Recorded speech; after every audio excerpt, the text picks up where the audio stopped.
Hey everyone, let's talk about costume design. That's right, costume design. First off, what is costume design? Well, quite simply, it is the design and creation of clothing for a character in a play, musical, or movie, and even videos like music videos and videos that you might find on YouTube. Sometimes people create costumes for those characters. Now, who designs these costumes? Well, that's a costume designer. A costume designer is someone in charge of designing the overall look, appearance of the characters in a stage or film production. So let's meet a costume designer right now. This is Emil Sosa, who was a contestant on Project Runway several years ago. And this is a day in his life.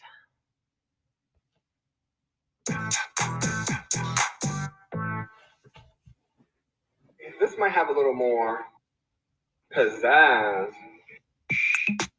My name is Emilio Sosa, and I am a costume designer.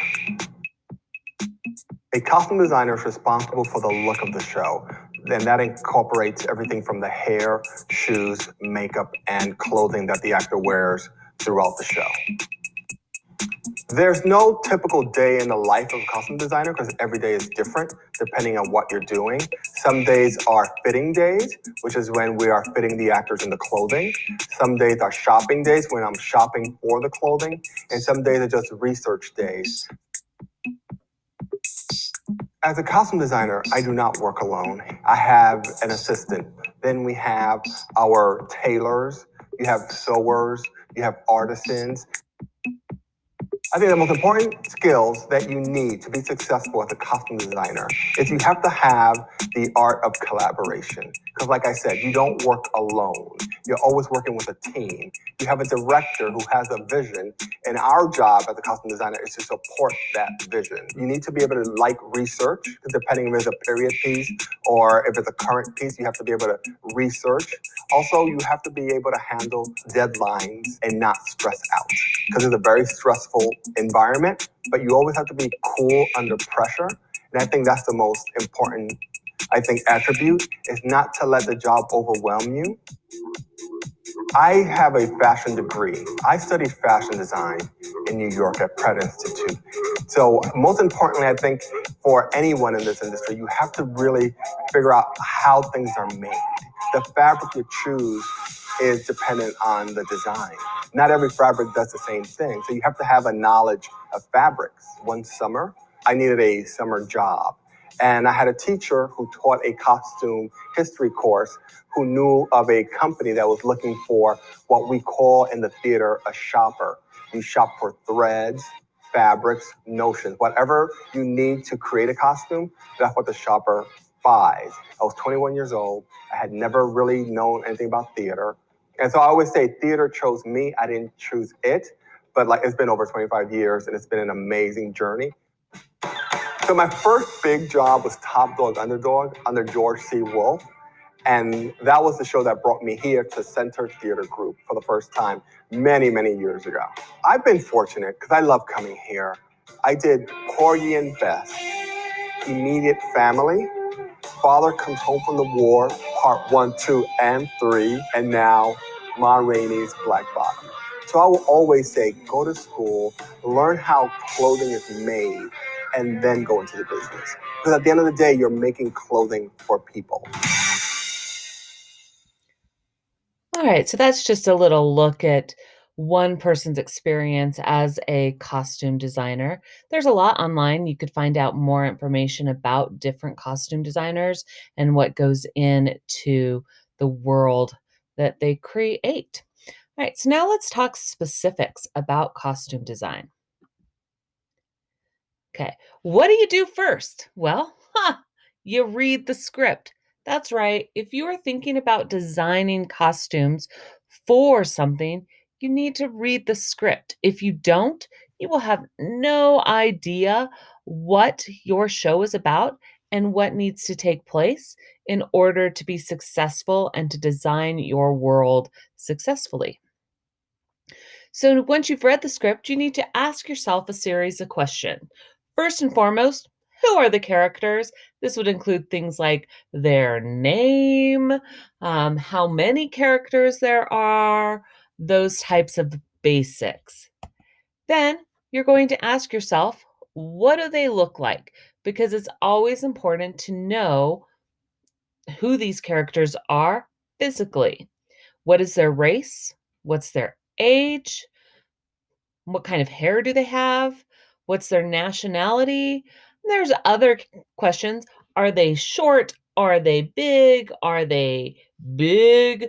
Are they super tiny? So, those are other things that you get into as you get to know the individual actors who are playing the different roles.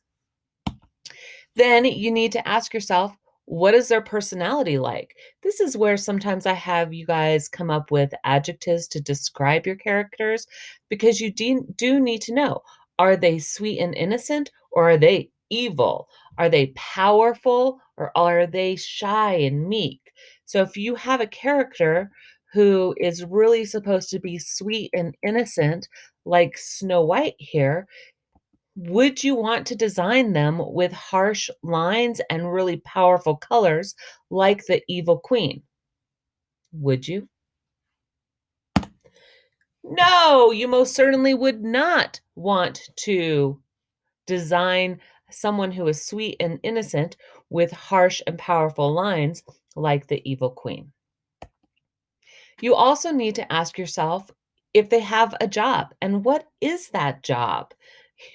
Quite frankly, if you are designing a costume for someone who works in a steel mill, would you want to put them in a tux every day when they have to go to work? Would you? Would you? No, you would not. Because look at what happens. They're going to get all messed up and their clothes are going to get torn and tattered and shredded because of working on the steel day in and day out. You also need to find out if they have any costume changes. You might be required to pull off a really quick costume change if you are doing a theater production specifically. And so it's important to know, how does their costume change throughout the script, or does it stay the same throughout the script? You also need to ask yourself, what's the time period that it takes place in?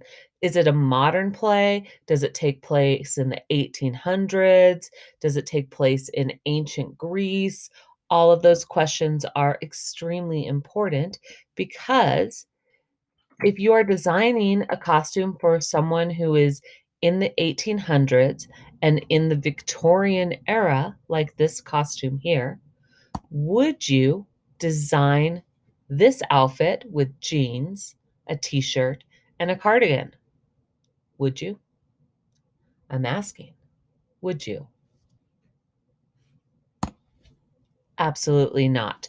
You would want to stay true to the time period unless your director and producer have told you that they are updating the look and placing it in the modern era. Next, you also want to know where it takes place. Does it take place in the city? Does it take place in the woods? On a spaceship? In a factory? Where does it take place? Because this makes a difference in the style of clothing. It also makes a difference on time of year. Are they going to be outside in the snow? Are they going to be inside where it's warm? Is it a summer day on a beach? All things very important for building your world, and you have to ask yourself these questions. So, what world are you going to create when you design costumes? Make sure you think about all of the basics that we've just touched. And these really are the basics for coming up with your concept for costume design. And then from there, you take it and you actually build the costumes and buy the costumes and get the costumes. So always remember who you are designing for, what you are designing for, and what the purpose of your designs is. So I hope you found this useful. We will get more in depth in the next slides. So for now, I'll catch you later.